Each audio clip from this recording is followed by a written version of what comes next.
بسم الله الرحمن الرحيم، والصلاة والسلام على سيدنا محمد وعلى آله وصحبه أجمعين. تلبية لرغبة بعض المشتركات الحوامل في قناتي عن وصفة آمنة لهن لمكافحة السعال، إن شاء الله راح نعمل لهم وصفة مع بعض بواسطة الفجل، ولكن يفضل أن يكون الفجل الأحمر الدائري الشكل. يفضل أن يكون الفجل الأحمر الدائري الشكل. أنا لم يتوفر عندي، فقط لأبين لكن الطريقة. نأخذ حبة فجل الأحمر الدائري الشكل، قلت يفضل فهو مفعوله سريع في مكافحة وإزالة السعال. ثم نقوم بحفر حبة الفجل من الداخل، نحفرها جيدا، نحفرها مثل ما نقوم بحفر الكوسة.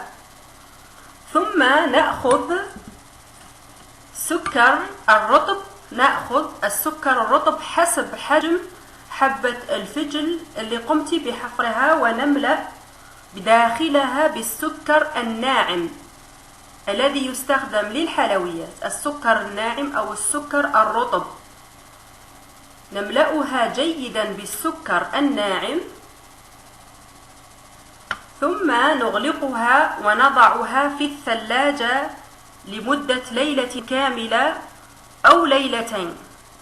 نجد داخلها مملوء بسائل، هذا هو السائل الذي نجده داخل حبة الفجل.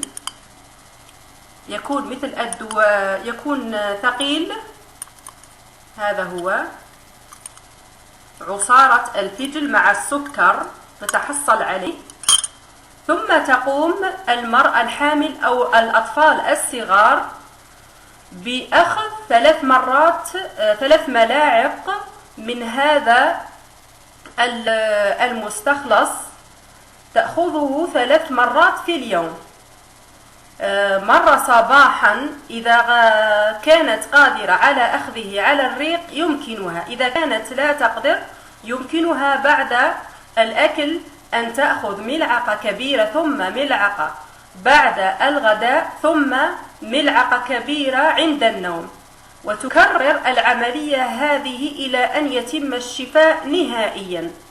هذه العملية، هذه الوصفة ناجحة 100%، وهي وصفة آمنة للنساء الحوامل، خوفا من استخدام الأعشاب التي تكون ضارة لهن.